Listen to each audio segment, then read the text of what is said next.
Is it better to start with a foundation of accountability, clarity, discipline, or do you want to try to go back and unwind and unpack maybe some bad patterns and unhealthy behaviors Right. after the facts? They were at 34 million or something like that Mhm. system-wide sales for many years. And over the 2 years we were running EOS, they rocketed to 50 million in Oh, wow. system-wide sales. You can't, if you look at the lungs, they're not going to function without your beating heart and Right. vice versa.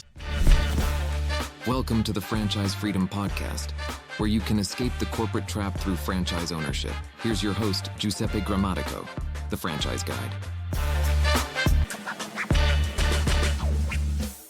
Okay, and welcome to the Franchise Freedom Podcast. I'm your host, Giuseppe Grammatico, your franchise guide, the show where we help corporate execs experience time and financial freedom via franchising. Thanks for joining us. We took your input. We're bringing on a lot of new guests, and I'm really excited to have Justin Mink on the show today. Justin, welcome to the show.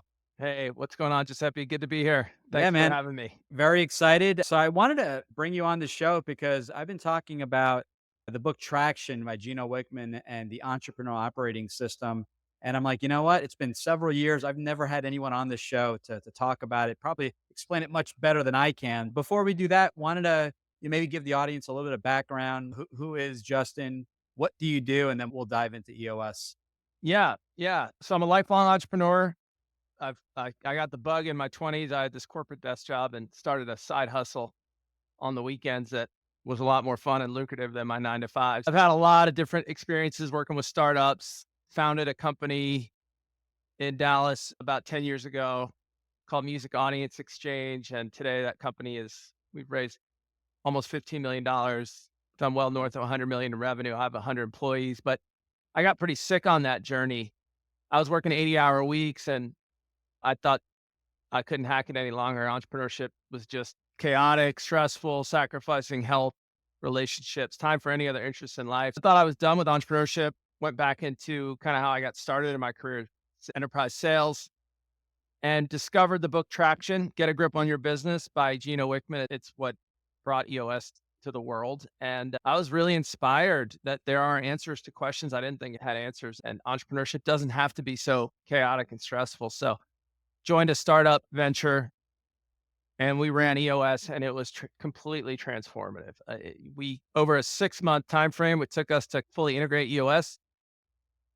We doubled revenue velocity and we made work-life balance. So that was transformative. I found out there was this franchise where I'm a franchisee of EOS, as are all implementers, where we can teach, facilitate, and coach leadership teams on how to run on EOS. And so for me, I've been doing this for about 3 years as a franchisee of EOS and EOS implementer. It's a real calling to help other entrepreneurs experience the same freedom that EOS made possible for me and performance, but hopefully saving people like your listeners the suffering that I had to go through on that journey.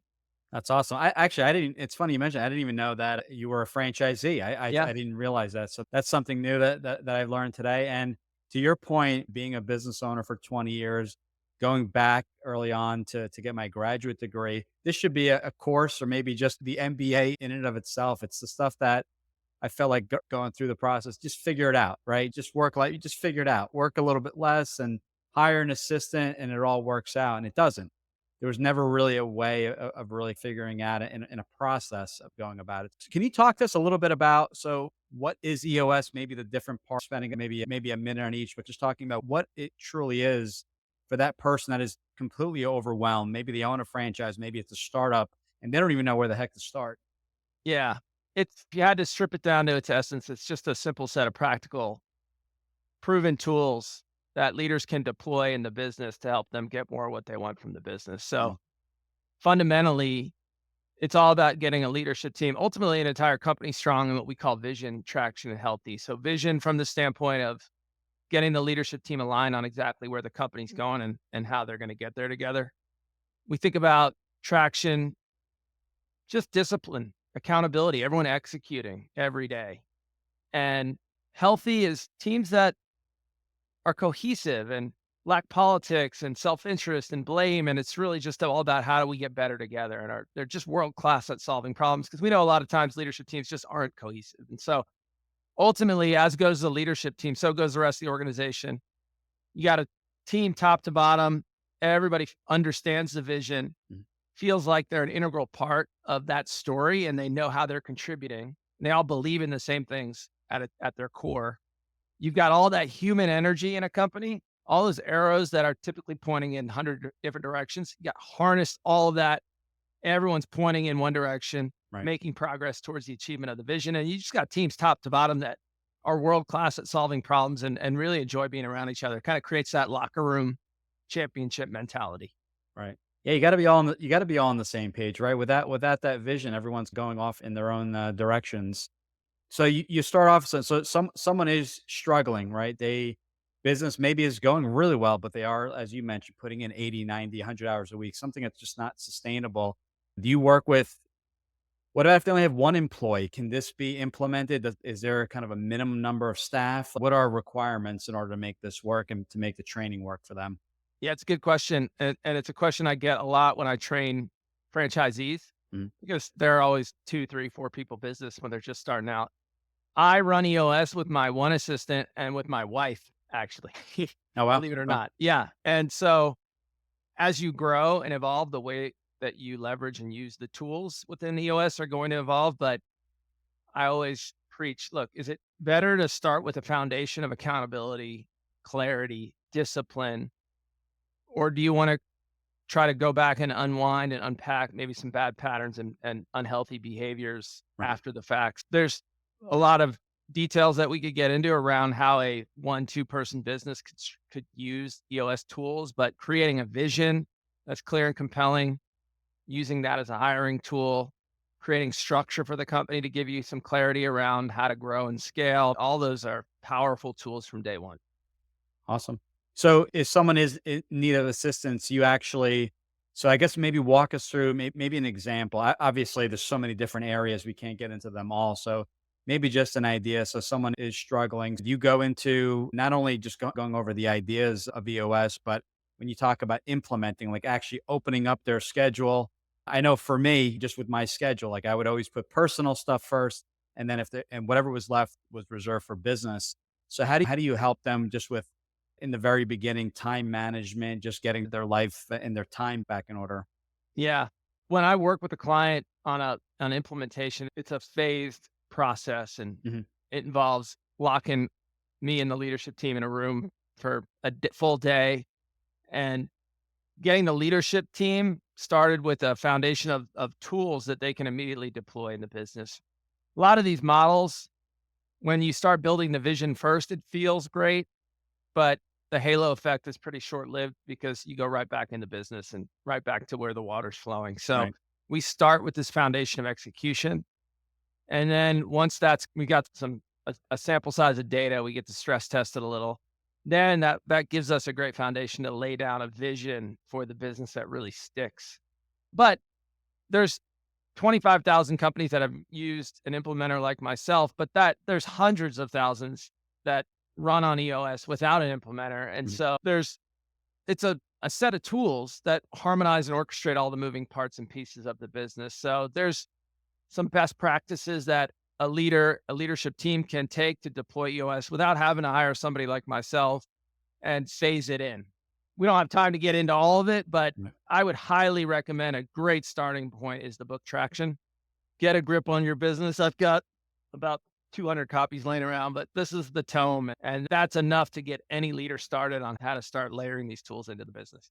So start there and then hiring someone like yourself to actually implement it directly in the business. When working with someone, is that, would you say, aside from that full day meeting, is this something that is it check-in weekly, monthly calls? How do you normally structure that with the client? Yeah, when I'm with the client, look, I'm a resource, and so we have some structured check-ins. I'll sit in on some of their meetings and observe and provide feedback, but I'm a resource. All my clients, any implementers clients occupies a massive chunk of real estate in our Right. brains. So I'm there as is required, but the when we engage, it's a full day, 8-hour session. And Right. ultimately, my goal is to get a leadership team equipped, confident, fluent in EOS so that they can then cascade it down into the rest of the organization. Because what often happens when leaders get a little bit out ahead of their skis when they're running EOS is that they try to push it down before they're ready. And Right. so it burns that opportunity because they're not credible. They don't understand the tools. They're not using them well at the leadership level. And that's where really all the tools start, using it for the leaders. And once they're really rocking and rolling, then they can push it down and they have the authority. And I'm teaching the teachers in that respect. That makes sense. Can you anywhere a case study, what life looked like before and then after with the recent client implementing EOS, hiring yourself to really implement this in the day to day?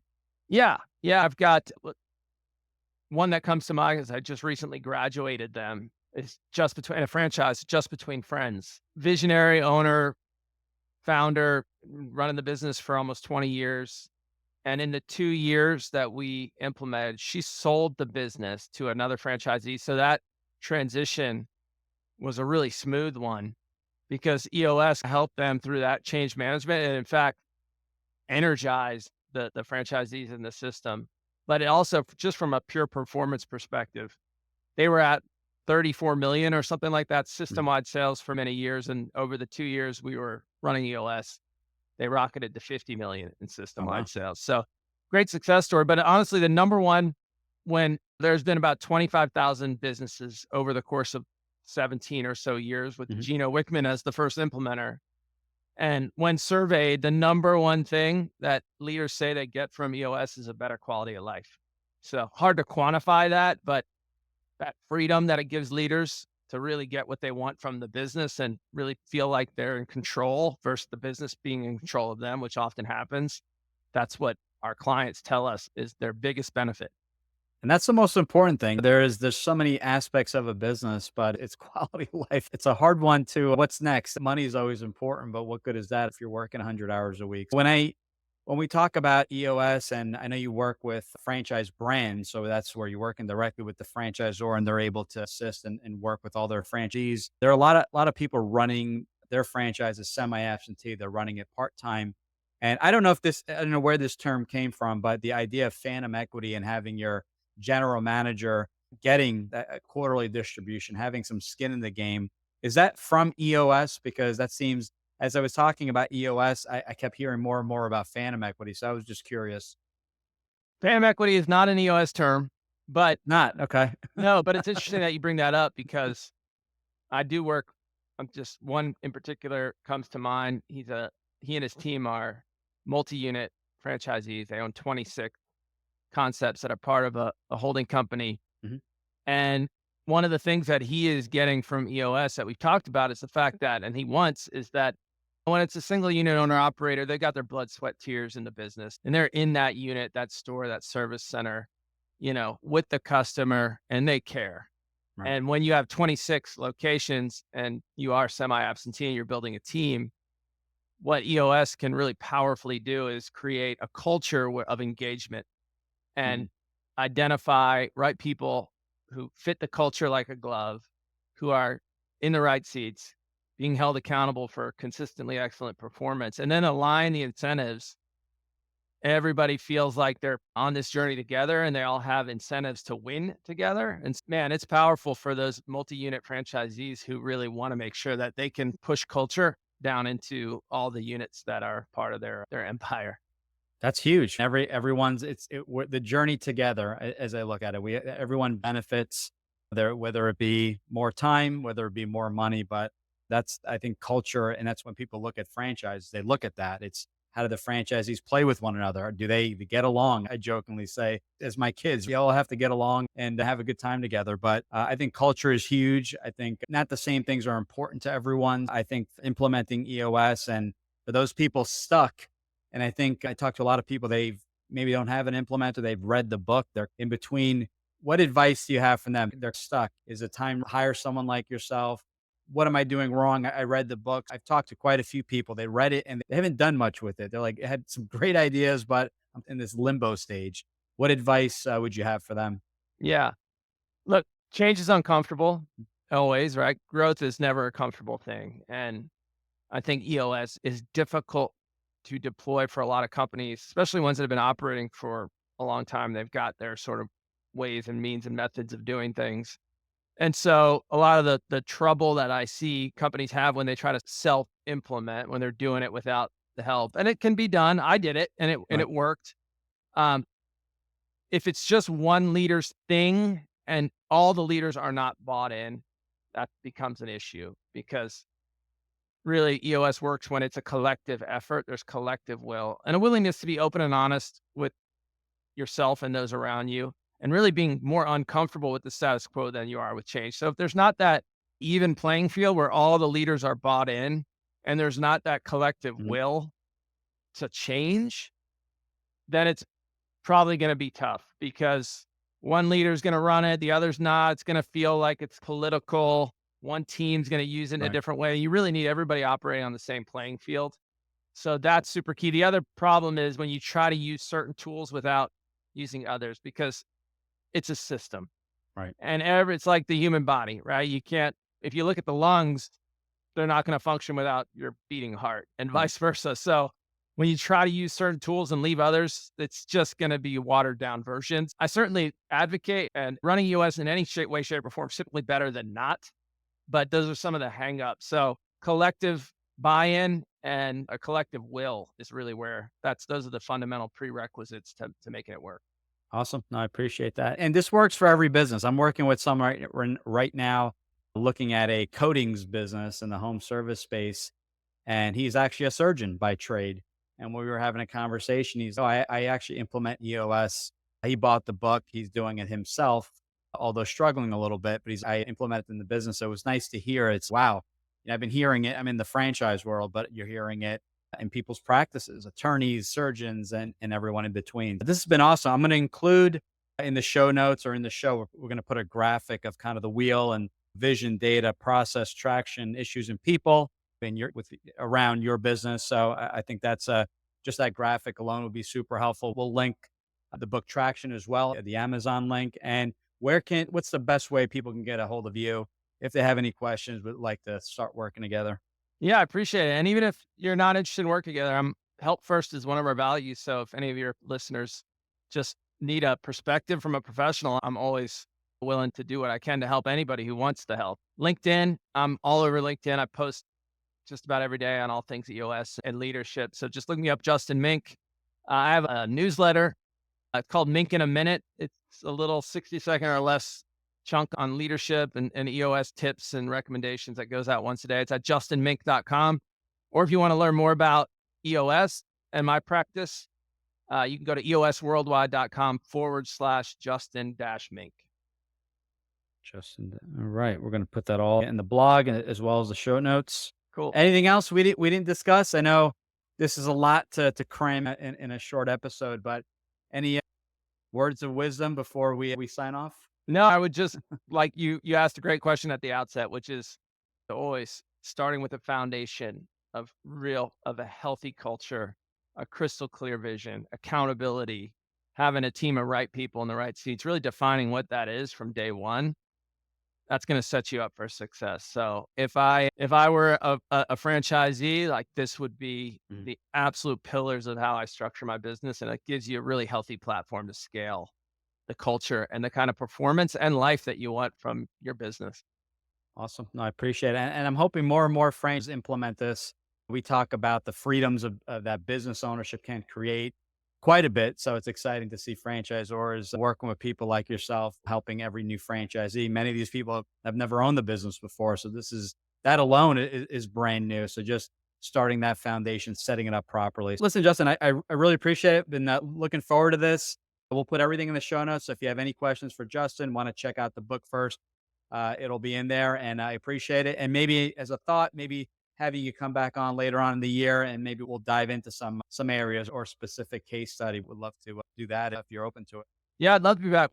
This was the 101. We'll do the 202 version. So There you go, too. I like that. yeah, man. Yeah. Thanks for having me, Giuseppe. It was fun. Thanks again.